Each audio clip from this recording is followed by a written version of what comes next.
আপনাদেরকে শুভেচ্ছা এবং অভিনন্দন জানাচ্ছি। আপনারা যারা এই মুহূর্তে লাইভে আছেন, আপনাদের প্রতি কৃতজ্ঞতা জানাচ্ছি।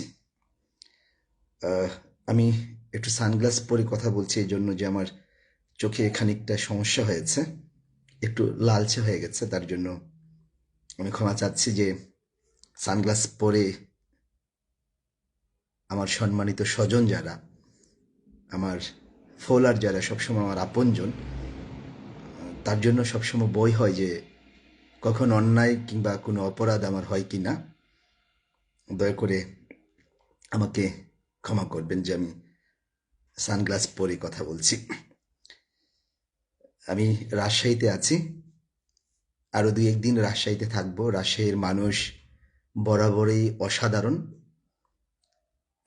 এক কথায় তাদের তুলনা হয় না। রাজশাহীর মানুষ যেরকম ভদ্র, বিনয়ী এবং খুব আদর্শবান মানুষ। আমি রাজশাহীর মানুষকে অনেক বেশি ভালোবাসি, তার একটা কারণ আছে। কারণ আমি মানুষকে লালন করি, মানুষ থেকেই সব কিছু শিখতে চাই। কারণ মানুষের মধ্যেই সবচেয়ে ভালো গুণগুলো থাকে। সেই গুণগুলোকে আপন করে নিলেই একটা মানুষ অনেক বেশি সুন্দর হয়, একটা মানুষ অনেক বেশি আদর্শের হয়। যে কথা বলছিলাম যে রাজশাহীতে আমি 3 দিন ধরে আছি, 3 দিন ধরে বিভিন্ন জায়গায় ঘুরছি। রাজশাহীর মানুষ নিঃসন্দেহে অনেক ভালো, তারা বিনয়ী। সবচেয়ে ভালো লেগেছে, আমি মধ্যরাত পর্যন্ত রাজশাহীর এই শহরের আনাচে কানাচে কিংবা ফুটপাতে হাঁটছিলাম। এমন কোন একজন মানুষ পাইনি যে মানুষটা আমার মধ্যরাতে হাঁটার বাধা হয়ে দাঁড়িয়েছে, কিংবা আমাকে কেউ জিজ্ঞেস করেছে যে আপনি এত মধ্যরাতে এখানে হাঁটছেন কেন। অসাধারণ একটা স্বাধীনতা আছে এই রাজশাহীর নগরীতে। আমি 2-3টা জায়গায় গিয়েছি, বিশেষ করে চর মাজার দিয়ার যে এলাকা, গত রাত্রে আমি গিয়েছিলাম। অনেক শীত ছিল, আমি রাত্রে গিয়েছি, প্রায় মধ্যরাত, রাত 11টা 11:30 পর্যন্ত ওই গ্রামে আমি ছিলাম। ওই গ্রামে দুঃখ দুর্দশা ইষ্টে বিষ্টে লেগে আছে, কিন্তু মানুষগুলো অসাধারণ। আমি যতটুকু জানি, আপনারাও জানেন যে রাজশাহী হলো শিক্ষা নগরী, আদর্শ একটা জায়গা, শিক্ষার ধারণ একটা বিস্তার রয়েছে। কিন্তু এই রাজশাহীর একদম প্রাণকেন্দ্রে বলা যায় টিবাদ যেটা আছে, রাজশাহীর যে পদ্মা নদী থেকে পার হয়ে মেবি 5 থেকে 7 কিলোমিটার দূরে চর মাজার দিয়ার যে গ্রামটা, সেই গ্রামটার মধ্যে প্রায় 12 থেকে 13 হাজার মানুষ আছেন। ওই গ্রামের 3 দিকে ভারতের মুর্শিদাবাদ এলাকা ইষ্টে পিষ্টে লেগে আছে। একটা পাশ দিয়ে রাজশাহী শহরে ঢোকা যায়। সেই জায়গায় ওখানকার মেম্বার যিনি আছেন তিনি আমাকে বলেছেন যে প্রায় যতটুকু রাস্তা আছে, কোনো একটা রাস্তায় 1 ইঞ্চি ইট নেই। অর্থাৎ 57 বছর হয়েছে ওই গ্রামটা প্রতিষ্ঠিত হয়েছে। 57 বছরে ওই গ্রামে বিভিন্ন এমপি, মন্ত্রী, মেয়র কিংবা রাজনীতিবিদ যারা আছেন তারা অনেকবার প্রতিশ্রুতি দিয়েছেন যে ওই গ্রামকে আলোকিত করে তুলবে, ওই গ্রামকে আদর্শ একটি গ্রাম করবে। এই জন্য অনেক এমপি, মন্ত্রী কিংবা মেয়র, রাজনীতিবিদ যিনিরা আছেন, আমি শ্রদ্ধার সঙ্গে তাদের বলছি, তারা ওইখানে মাসকলাই, পাখির মাংস, খাসি, বেড়া মাংস খেয়ে আসছেন এবং প্রতিশ্রুতি দিয়েছেন যে ওই এলাকাকে সোনার এলাকা তৈরি করে দেবেন। কিন্তু কেউ বিন্দু মাত্র সেই প্রতিশ্রুতি রাখেনি। প্রতিশ্রুতির সঙ্গে দারুণভাবে ভাওতাবাজি করেছেন রাজনীতিবিদ যারা আছেন তারা। ফলে 57 বছর আগে যেই চর মাজার দিয়ার যে এলাকাটা যে এরকম আছেন, সেই রকমই রয়ে গেছেন এক প্রকারে। ওইখানে ফসল অসাধারণ হয়, গরু, মহিষ, হাঁস, মুরগি, গবাদি পশু প্রত্যেক বাড়িতে আছে। সবাই একদম সুবিধা বঞ্চিত মানুষ। তারপরে প্রতিটা বাড়িতে আমি দেখেছি মধ্যরাতে ঘুরে 10টি 12টি পর্যন্ত গবাদি পশু আছেন। আমি ওই এলাকার দুই একটা ভিডিও করা আছে। আমি আবারও বলি, আপনারা যারা আমার ফলোয়ার আছেন, আপনারা আমার কাছে খুবই সম্মানের, খুব খুব সম্মানের। আমি ফলোয়ার মনে করি না, আমি মনে করি যে আমার 7 বছরের যে কন্যা শিশু পাপা পাপা এবং আমার স্বজন, আপনারা যারা আমার ফলোয়ার আছেন। আমি ওই এলাকায় গিয়ে বেশ কতগুলো ভিডিও করেছি, সেগুলো পর্বে পর্বে আমি হয়তো পোস্ট করব। ওই এলাকার একটা বিষয় হলো যে প্রায় 30 বছর আগে ওইখানকার একটি ভদ্রলোক ওই এলাকায় গিয়েছিলেন কাজ করার জন্য। উনি সনাতন হিন্দু পরিবারের মানুষ।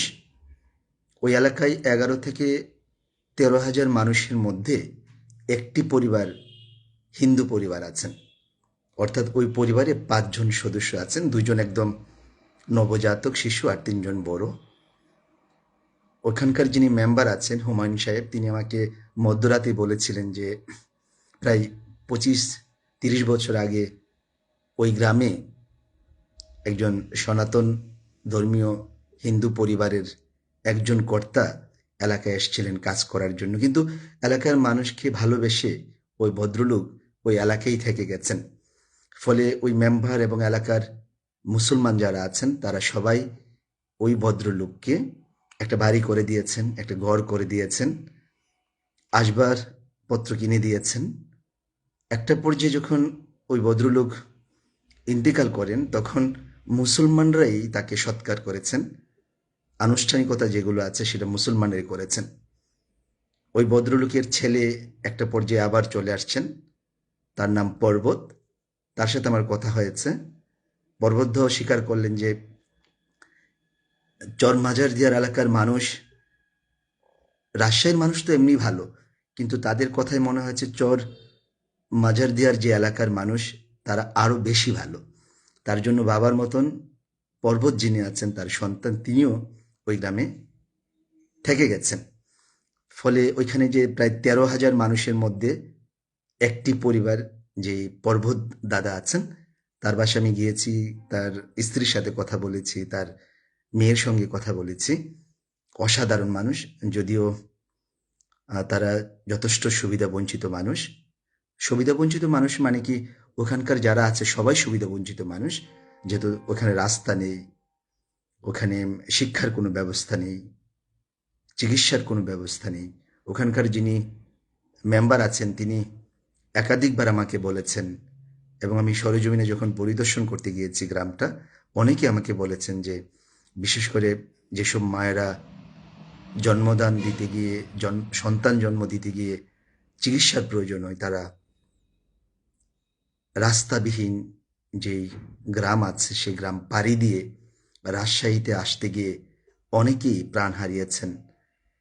অর্থাৎ মা প্রাণ হারিয়েছেন, গর্ভে যে সন্তান আছেন অনাগত সন্তান তারও প্রাণটা চলে গেছেন। কিন্তু এরকম কষ্ট দুঃখের যে গল্পগুলো, সেগুলো রাজনীতিবিদ যিনিরা আছেন, যিনিরা ছিলেন, তারা যে প্রতিশ্রুতি দিয়ে ভাওতাবাজি করেছেন তাদের মনকে খুব বেশি কাঁদায়নি। সেটা আমি প্রমাণও পেয়েছি। আমি বেশ কতগুলো ভিডিও করেছি, এগুলো একটা পর্যায়ে আমি পোস্ট করব। ও আরেকটা জিনিস আমি জানিয়ে রাখি আপনাদেরকে, আপনারা যারা আমার ফলোয়ার আছেন, আমি কোনোদিনই পরিকল্পনা নিয়ে কোনোদিন ভিডিও করিনি, আজ পর্যন্ত কোনো দিন না, যে এই ভিডিওটা করতে হবে, এই ভিডিও করা যাবে না, বা এই ভিডিও করা উচিত, এরকমটা আমার কোনো দিন হয়নি। আমি আসলে বাসা থেকে বের হই আমার পেশাগত কারণে। আমি যখন বাসা থেকে বের হই, আবার যখন বাসায় প্রবেশ করি, রাস্তার মধ্যে যাকে দেখি আমার ইনার হৃদয়ে যখন মায়া হয়, মমতা হয়, তখনই আমি রাস্তার মানুষকে আমার বুক, আমার হাত, আমার জীবন আচার বিলিয়ে দিতে চেষ্টা করি। মাত্র পকেটে সে জায়গায় যদি 1 টাকা থাকে, আমার মনে হয় যে 1 টাকাই দিয়ে দিই। যদি সেখানে 10,000 টাকা থাকে, মনে হয় যে আমি 10,000 টাকা দিয়ে দিই। তার চেয়ে বেশি টাকা থাকলে মনে হয় দিয়ে দিই। কারণ আমার মানিব্যাগটা আমার ওই সময় ইচ্ছে করে যে মানিব্যাগটা একদম শূন্য করে দিতে। কারণ আমার আম্মা অনেক বড় পীর বংশের মানুষ। আমার আম্মা প্রায় সময় বলেন যে যেই মানুষ যত বেশি শূন্য থাকে সেই মানুষটা অনেক বেশি উঠতে পারে। ভারী মানুষ খুব বেশি উঠতে পারে না, নিচের দিকে পড়ে যায়। যে মানুষ অনেক বেশি হালকা থাকে, শূন্য থাকে, শূন্য এবং হালকা মানুষ অনেক বেশি উঠতে পারে, অনেক বেশি উড়ে অনেক জায়গায় অনেক দূর পর্যন্ত যেতে পারে। তার জন্য শূন্য থাকতে খুব আমার ভালো লাগে। আপনারা যারা ফোলার তাদেরকে আমি জানালাম যে আসলে আমি পরিকল্পিতভাবে কিংবা পরিকল্পনা করে কোনো কিছুই করি না। আমি রাস্তায় হাঁটতে গেলে রাস্তাকে আমার অনেক ভালো লাগে। রাস্তাকে আমার মনে হয় যে পৃথিবীর মধ্যে যদি সবচেয়ে আদর্শের জায়গা থাকে সেটা হলো রাস্তা। রাস্তা যাকে একবার টানে বা একবার রাস্তার যে ফাঁদ, রাস্তার যে নেশা একবার যদি কাউকে ধরে বসে, পৃথিবীর অনেক নেশাই বা নেশা থেকে ফেরে আসা যায়। কিন্তু রাস্তা এমন একটা বিষয়, রাস্তার মানুষ যখন কাউকে না কাউকে ইষ্টিপিষ্টি ধরে ফেলে তখন ওই মানুষটা ওই নেশা থেকে আর কোনো দিন ফিরে আসতে পারে না। আমার বেলাও ওই রকমটা হয়েছে। রাস্তার নেশা আমাকে আমার জীবন আচারে এমনভাবে ইষ্টেপিষ্টে লেগে আছে, ফলে আমার মনে হয় আমি কোনো দিন যদি আপ্রাণ চেষ্টাও করি রাস্তার যে নেশা সেটা থেকে আমি বের হয়ে আসতে পারবো না। ফিরে আসি রাজশাহীতে। রাজশাহীর মানুষ অসাধারণ মানুষ। রাজশাহীর অনেক চালক আছেন, ভ্যান চালক আছেন, অটোর চালক আছেন। তাদের যে ভাড়া নির্ধারিত তারা সেই নির্ধারিত ভাড়াই নিয়েছেন বা নিচ্ছেন। আমি একাধিকবার তাদেরকে খানিকটা টাকা বেশি দিতে গিয়ে আমি লজ্জাবোধ করেছি। আমাকে চোখে চোখে চোখ রেখে বলেছেন না আমরা বেশি টাকা নেব না। এটা অসাধারণ একটা বিষয়। আমি মধ্যরাতে ঘুরে ঘুরে দেখেছি যে রাজশাহী নগর এত পরিষ্কার কিভাবে থাকে। রাজশাহী নগরে যারা পরিষ্কার করেন, পরিচ্ছন্ন কর্মী যারা আছেন তারা আমি দেখেছি খুব আপন করে নিজের ঘরের মতন রাস্তাঘাটগুলো পরিষ্কার করছেন। আমি ওনাদের সাথে কথা বলেছি একদম মধ্যরাত পর্যন্ত। আরেকটা জিনিস হলো যে রাজশাহীতে দেখলাম অনেক বড় বড় বিল্ডিং হচ্ছে, ভবন হচ্ছে। রাজশাহীর যে উন্মুক্ত জায়গা ছিল সেগুলো আস্তে আস্তে বসবাস করার জন্য বসতি গড়ে উঠছে। একতলা, দুতলা, পাঁচতলা, 10তলা, 20তলা হয়ে উঠছে। তারপর আমি দেখছি যে রাস্তাঘাটে বা ফুটপাতে সুবিধাবঞ্চিত মানুষ প্রায় আমার চোখে পড়েছে। তো আমার কাছে মনে হচ্ছে রাজশাহীর মানুষ এত বেশি ভালো, এত বেশি আদর্শের জায়গা। রাজশাহী মানুষের কারি কারি টাকা হচ্ছে, আরও হবে। মন সৃষ্টিকর্তার জন্য তাদেরকে আরও বেশি টাকা পয়সা দেয়। তাহলে যেই জায়গায় এত ভালো মানুষ থাকে, অর্থকরীর মানুষ থাকে, ভারী ঘোড়া যারা আছেন, যারা গাড়ি ঘোড়া করছেন, যেহেতু এত আলোকিত এই রাজশাহী নগর, আলোকিত নগরে অন্ধকার মানুষ থাকবে সেটা আমার মনে ঠিক নয়। ফলে রাজশাহীর যারা বিত্তবান মানুষ আছেন, আলোকিত মানুষ আছেন, আপনারা দয়া করে রাজশাহীতে অন্তত এটা সাজানা যে ফুটপাতে, রাস্তার পাশে সুবিধাবঞ্চিত মানুষ কাতরাবে। এক মুঠো খাবারের জন্য রাজশাহীর ফুটপাতে মানুষ দিনের পর দিন পড়ে থাকবে, এটা অন্তত রাজশাহী মানুষের সঙ্গে যায় না। রাজশাহী সুন্দর নগরের সঙ্গে সেটা মানায় না। এর জন্য আমি মনে করি যে রাজশাহী, আমার আবারও অনুরোধ করছি যে আমি জানি না সেটা অনধিকার চর্চা করছি কিনা, কারণ আমি বলার কে? আমি ঢাকা থেকে এসছি, দুদিন পরে আবার ঢাকা চলে যাব। আমি রাজশাহীর মানুষকে বলার কে? কিন্তু আমি শ্রদ্ধার সঙ্গে তো সেটা বলতে পারি। আমার বুক নতজান করে আপনাদেরকে বলছি যে আপনাদের সঙ্গে এটা যায় না। ফলে আপনারা যারা আছেন, রাজশাহীর আলোকিত মানুষ যারা আছেন, আপনাদের কাছে বিনীতভাবে অনুরোধ করি আপনারা একটু ফুটপাত, রাস্তার পাশে সুবিধাবঞ্চিত মানুষের দিকে দয়া করে তাকাবেন। কারণ আপনাদের আলোক রশ্মিতে তাদের অন্ধকার মুছে যাবে, এটা আমার একটা বিশ্বাস। আমি আজকে রাজশাহীর এয়ারপোর্ট এলাকা দিয়ে যাচ্ছিলাম, তখন দেখেছি একজন বৃদ্ধ বাবা, সে একটা রিক্সার মধ্যে একটা রিক্সা ঠিক করছিলেন। রিক্সাটা মরিচা এবং পুরাতন হতে হতে একদম কি শেষ পর্যায়ে রয়েছে। ওনার একটা পা নেই, একটা পায়ে রড লাগানো, একটা হাতের অবস্থা খুব ভালো না, অর্থাৎ একটা হাত তার সচল আছে। বয়স হবে প্রায় ৮০ বছরের কাছাকাছি। তার ৬টা কন্যা সন্তান আছে, একটা পুত্র সন্তান আছেন। তিনার হয়তো যতটুক দেখার ততটুক দেখছেন না মানে আমার কাছে মনে হয় যে পৃথিবীর কোনো সন্তানই মহান বাবা মাকে দেখতে পারে না, মহান বাবা মার জন্য কিছুই করতে পারে না, যদি না মহান সৃষ্টিকর্তা ওই সন্তান দ্বারা তার মা বাবাকে কিছু করার তৌফিক না দেন।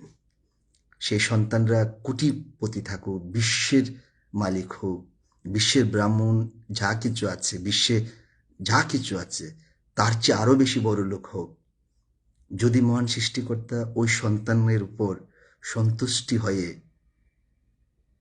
মা বাবার জন্য কিছু করার তৌফিক দান না করেন, তখন পৃথিবীর এমন কোনো সন্তান নেই যে সন্তান তার মা বাবার জন্য কিছু করতে পারে। একমাত্র মহান সৃষ্টিকর্তা যদি কোনো সন্তানকে সেই তৌফিক দান করেন, তাহলে ওই সন্তান গোটা পৃথিবীর মধ্যে সবচেয়ে বেশি ভাগ্যবান যে ওই সন্তান তার মা বাবার জন্য কিছু করতে পারছেন। যে কথা বলছিলাম যে ওই বাবাটা খুবই অসহায় মানুষ। তার একটা রিক্সা উনি প্রায় ১ থেকে ১.৫ ঘন্টা ব্যাপী নষ্ট হয়ে যাওয়া রিক্সাটাকে ভালো করতে চাচ্ছিলেন। আমি আমার স্বভাবসুলভ বাবাকে বললাম যে বাবা, আমি যখন বাবা বাবা ডাকছিলাম তার চোখের ২ কোণে জল গড়িয়ে পড়ছিল। উনি আমার বারবার তাকাচ্ছিলেন, আমি ওনাকে বাবা ডাকছিলাম কি করে। উনি আমাকে বললেন যে ওনার যে ক্ষুদ্র গুণে ধরা যে রিক্সাটা, এই রিক্সাটা এই উত্তম সুন্দর নগরের যারা রিক্সার গ্যারেজ আছেন, যারা মালিক আছেন, যারা শ্রমিক আছেন, কেউ মেরামত করে দেয়নি। আমি বললাম কেন মেরামত করে দেয়নি? ওই বাবা বললেন যে আমি তো সাহায্য তুলে জীবন ধারণ করি, হয়তো তারা ভেবে নেই যে আমি তাদেরকে টাকা পয়সা দিতে পারবো না, কারণ রিক্সা মেরামত করতে গেলে খানিকটা টাকা তো লাগবে।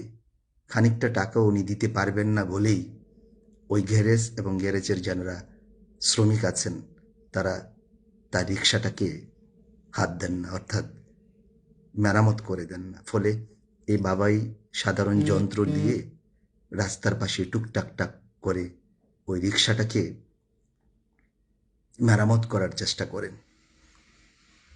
আমি কাছ থেকে দেখেছি, আশপাশে মানুষের কাছ থেকে শুনেছি, এ বাবা ঘন্টার পর ঘন্টা চেষ্টা করে যখন রিক্সাটা মেরামত করে, তখন খানিকটা অর্থাৎ ৫ থেকে ৭ মিনিট সামনে যাওয়ার পরেই আবার রিক্সাটা নষ্ট হয়ে পড়ে। কিন্তু এই বাবা রিক্সার সাথে তার জীবন ইষ্টে পিষ্টে লেগে থাকার কারণে রিক্সাকে ফেলে দিতে পারেন না, কারণ তিনি রিক্সা ছাড়া চলতে পারেন না। কারণ একদম উপরিভাগ পর্যন্ত একটা পা কেটে ফেলে দেওয়া হয়েছে, আরেকটা পায়ে রড লাগানো আছে, আরেকটা হাত নষ্ট হয়ে আছে। ফলে এরকম একটা মানুষ রিক্সা ছাড়া চলতে পারে না। আমি আজকে বাবাকে প্রতিশ্রুতি দিয়ে আসছি যে আজকালের মধ্যেই একটা রিক্সা কিনে দেব। উনি বলেছেন যে প্রতিবন্ধী ব্যক্তিদের জন্য খুব আধুনিক রিক্সা আছে। তিনি আমাকে একটা ঠিকানাও দিয়েছেন, এই রাজশাহীর যে কেন্দ্রীয় কবরস্থান রয়েছে, কবরস্থানের কোনো একটা পাশে একটা শোরুম আছে, সেখানে নাকি প্রতিবন্ধী ব্যক্তিদের জন্য খুব দারুণ রিক্সা পাওয়া যায়। উনি আমাকে বলেছেন ১,৩৫,০০০ টাকা লাগবে। ওই সময় আমার পকেটে এত টাকা ছিল না, তাহলে আমি সাথে সাথেই ১,৩৫,০০০ টাকা দিয়ে ওই বাবাকে রিক্সা কিনে দিতাম। কিন্তু আমি বলেছি যে আজকালের মধ্যেই, অর্থাৎ কালকে আমি বাবাকে রিক্সা কিনে দেওয়ার চেষ্টা করব, মহান সৃষ্টিকর্তা যেন সেটা আমার দ্বারা করান। কারণ আমার বিশ্বাস মহান সৃষ্টিকর্তা এটা নিশ্চয়ই করাবেন। অনেকেই মেসেজ করছেন, আমি আপনাদের প্রতি অনেক অনেক কৃতজ্ঞ যে কি যে ভালোবাসেন জেসমিন আপু। আসলে আপনারা আমার খুবই প্রিয়। খুবই, আমি লাইভে খুব একটা বেশি আসি না, কারণ রাস্তার মানুষ তো রাস্তাকে যে অনেক বেশি ভালোবাসে, সে রাস্তায় বেশি সময় দেওয়ার জন্য প্রস্তুত থাকে। যেহেতু রাস্তা আমার খুব আপন, আমার ছোট্ট যে মেয়ে, কন্যা শিশু, সে অনেক রাস্তাকে ভালোবাসে, রাস্তার মানুষকে ভালোবাসে। আপনারা আমার জন্য দোয়া করবেন। রাজশাহীতে আরও দুদিন আছি। রাজশাহীর মানুষের কাছ থেকে ভালোবাসা শিখছি, রাজশাহীর মানুষের কাছ থেকে বিনয়ী ভদ্রতা শিখছি। রাজশাহীর মানুষের কাছ থেকে যেগুলো শিখছি, নিশ্চয়ই আমার জীবন আচারে সেটা আমি ইঞ্চি ইঞ্চি করে প্রয়োগ করব। অনুরূপভাবে আমার যে পাপা আছে, কন্যাকেও বলবো যে রাজশাহীর মানুষ এরকম ভালো। এবং একই সঙ্গে আমি আমার পাপাকে বলবো যে নিশ্চয়ই আমার পাপা যেন রাজশাহীতে আসেন, রাজশাহীর মানুষের সঙ্গে যেন সম্পর্ক রাখেন। এই পৃথিবীতে আমি না থাকলেও কেন জানি আমার মনে হয় আমার একমাত্র সন্তান, আমি যেই জায়গায় ঘুরেছি, আমি যে পথে হেঁটেছি, আমি যে পথে হাঁটছি, আমার পাপা সেটা হুবহুব করবে। এটা আমার একটা বিশ্বাস। ফলে আমি আশা করি এই পৃথিবীতে আমি না থাকলেও আমার পাপা এই রাজশাহীতে আসবে, কারণ রাজশাহীর মানুষ আমাকে ভালোবাসা দিয়েছে। আমি যেই জায়গায় গিয়েছি, রাজশাহীর মানুষ আমাকে সম্মান জানিয়েছেন, আমাকে স্নেহ জানিয়েছেন। ফলে এই সম্মান এবং স্নেহ নিশ্চয়ই আমার ক্ষুদে যে কন্যা শিশু একদিন না একদিন এই রাজশাহীবাসীকে ফেরত দেবেন, এটা আমার বিশ্বাস। আচ্ছা, অনেকে মেসেজ করছেন, আসলে সবার প্রতি আমি কার নাম বলবো, কারণ একজনের নাম বলতে গেলে অন্যদের নাম বলা সম্ভব হবে না। সবার প্রতি আমি অনেক, সবাই লিখছেন আমি এত বেশি সাধারণ মানুষ, আমি খুবই সাধারণ মানুষ, আমার জীবন আচার আমি খুব সাধারণভাবে চলি। আহ, সবাইকে আমার অনেক অনেক শুভেচ্ছা। নিশ্চয়ই কালকে দেখা হবে, আপনারা দোয়া করবেন ওই বাবাকে যেন আমি 1,35,000 টাকা দিয়ে প্রতিবন্ধী ব্যক্তিদের জন্য যে সুবিধাজনক যে রিক্সাটা আছে, এই রাজশাহীর কবরস্থান যে জায়গা আছে সেই জায়গায় নিশ্চয়ই ওই বাবাই আমাকে বলেছেন শোরুম আছে, ওই শোরুম থেকে এটা কিনে দেব। আপনাদের সঙ্গে রাস্তাঘাটে দেখা হয়ে যাবে, কারণ রাস্তাকে যেহেতু এত বেশি ভালোবাসি, কোনো মানুষকে যখন রাস্তায় দেখা হয় আমার আমার খুব ভালো লাগে, খুবই ভালো লাগে। কি বলবো, রাজশাহীর প্রতি, রাজশাহীর খাবার অসাধারণ, খুব মজাদার খাবার আছে। খাবারের মূল্যটা খুব একটা বেশি না, তারপরও কিছু কিছু মানুষ বলেছেন যে খাবারের মূল্য ইদানিং একটু বেড়ে যাচ্ছে। নিশ্চয়ই যারা বিক্রেতা আছেন সেটা আপনারা একটু আমলে নেবেন। আর কি বলবো, যে রাজশাহীর উইমেন্স যারা আছে, নারীরা অনেক সংগ্রামী আমি দেখেছি, অনেকে ব্যবসা করছেন, বাণিজ্য করছেন। রাজশাহীর বোন যারা আছেন আপনাদের প্রতি অনেক অনেক শ্রদ্ধা জানাচ্ছি। রাজশাহীর মা যারা আছেন, বাবা যারা আছেন, তাদের প্রতি আমি অনেক অনেক শ্রদ্ধা জানাচ্ছি, কারণ ইতিমধ্যে অনেকের সঙ্গে আমার পরিচয় হয়েছে, তারা এক কথায় অসাধারণ। আমার আম্মার কথা তারা জানতে চেয়েছেন, আমার যে একমাত্র কন্যার কথা জানতে চেয়েছেন, আমার স্ত্রীর কথা জানতে চেয়েছেন, আমাকে অনেকে বুকে জড়িয়ে স্নেহ দিয়েছেন। সেই সব বাবাদের প্রতি আমার অনেক অনেক শ্রদ্ধা জানাচ্ছি। আহ, কি বলবো আর বুঝি নাই। আপনারা সবাই ভালো থাকুন। এই দুনিয়ায় যারা আছেন সবার জীবন মঙ্গল কামনা করছি, সবার জীবন নিরাপদ হোক, এবং বিশেষ করে প্রত্যেকটা মা বাবা অনেক বেশি ভালো থাকুক, অনেক বেশি। কারণ পৃথিবীর প্রত্যেকটা সন্তানের জন্য এরকম একটা ভালো লাগার বিষয় তার জীবনে থাকে যে পৃথিবীতে কোনো কাজ করে যদি প্রশান্তি মিলে, সেটা যেন হয় একমাত্র মা বাবার প্রতি দায়িত্ব পালন করে। কারণ আপনাকে, আমি যেটা বিশ্বাস করি, পৃথিবীর অনেক কিছু নিজের জন্য করা হয়। ইসলামের অনেক কিছুই নিজের জন্য করা হয়, যে কোনো ধর্মের, ওটা একান্তই নিজের থাকে। আমি বিনীতভাবে অনুরোধ করব আপনাদের, যে কোনো ধর্মের মানুষের প্রতি আমি অনুরোধ করি, আপনাদের প্রার্থনা যেন এরকম হয় যে মহান সৃষ্টিকর্তা যেন আপনার দ্বারা আপনার মা বাবার প্রতি দায়িত্ব পালন যেন ইঞ্চি ইঞ্চি করে সমাপ্ত করে দেন মহান সৃষ্টিকর্তা। সেটা যেন প্রতিটা সন্তানের সবচেয়ে বড় আবদার হয়, সবচেয়ে বড় ফরিয়াদ হয় মহান সৃষ্টিকর্তার কাছে। তাইলে দেখবেন গোটা পৃথিবী অনেক সুন্দর হয়ে গেছে। আমি আমার আম্মাকে বারবার কল করছিলাম, দিনে 2-3 বার। আম্মা বারবার বলছিল রাজশাহীতে অনেক শীত বাবা, ভারী কাপড় পরে রাখো। কিন্তু আমি ঢাকা থেকে যতটুকু শুনে আসলাম যে এই রাজশাহীতে অনেক শীত, ওইটুকু শীত আমি দেখিনি। তবে মনে হচ্ছে শীত পড়বে। তারপরও বলবো যে মানে এই রাস্তাঘাট, ফুটপাত, যে জায়গায় সাধারণ মানুষ অনেক কষ্ট করে আছে, নিশ্চয়ই রাজশাহীর মানুষ এদের জন্য করছেন। না করলে ওইসব মানুষগুলো তো, সুবিধা বঞ্চিত মানুষগুলো তো দিনের পর দিন বেঁচে আছেন। ফলে আমি নিশ্চয়ই সেটা অধিকার রাখি না যে রাজশাহীর মানুষ সুবিধা বঞ্চিত মানুষের জন্য করছেন না, বরং রাজশাহীর মানুষ সুবিধা বঞ্চিত মানুষের জন্য আরও বেশি করবে, আরও বেশি করে যাবে। রাজশাহীর মানুষের কাছে ঋণী হয়ে থাকলাম। হয়তো কালকে দেখা হবে, কালকে ওই আঙ্কেলকে রিক্সা দেওয়ার পরে আর হয়তো আরও 2-1 বার ঘোরাফেরা করব। রাজশাহীর মানুষ থেকে ভালোবাসা নেব, বিনয়ী ভদ্রতা শিখব। আল্লাহ আপনাদেরকে ভালো রাখুক। অনেকেই মনিকা কথা বলছেন, তারপরে সানি ভাইয়া কথা বলছেন, আমাকে শুভেচ্ছা জানাচ্ছেন, সাকিব শুভেচ্ছা জানাচ্ছেন, জীবন ভাই শুভেচ্ছা, শাহ আলম ভাই আপনার প্রতি অনেক শ্রদ্ধা জানাচ্ছি।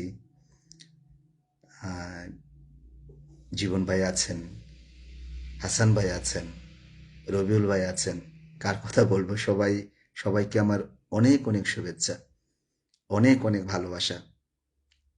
আপনারা নিরাপদ থাকুন। আপনারা যাদের মা বাবা আছে তাদের প্রতি আমি সালাম জানাচ্ছি।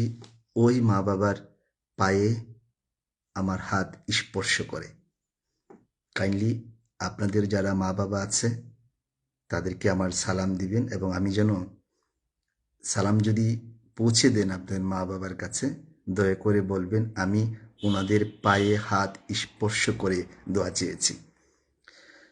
যাদের বাবা মা নেই, আল্লাহ যেন ওই বাবা মাকে অনেক বেশি ভালো রাখেন। নিশ্চয়ই যারা বাবা মা হারিয়েছেন, আপনার বাবা মার সঙ্গে আখিরাতে আপনাদের দেখা হবে। অনেকের বাবা নেই আমি জানি। যাদের বাবা নেই কিংবা মা নেই, তারা এই পৃথিবীতে সবচেয়ে বড় শূন্য মানুষ, যে শূন্যস্থান পৃথিবীর কেউ পূরণ করতে পারে না। আমার বাবা নেই, আমার এই শূন্যস্থান কখনো পূরণ করা সম্ভব না, কারণ বাবা মার শূন্যস্থান কখনো পূরণ হয় না, পূরণ করা সম্ভব নয়। এর জন্য বাবা মা যাদের আছেন, সবসময় বাবা মাকে পূর্ণতায় ভরে রাখবেন, যাতে বিন্দু মাত্র শূন্যতা অনুভব না করতে পারে বাবা মা, কারণ ওটা হলো আপনার জীবনের সবচেয়ে বড় কাজ। ভালো থাকুন। সবার প্রতি অনেক অনেক শুভেচ্ছা জানাচ্ছি। আসসালামু আলাইকুম।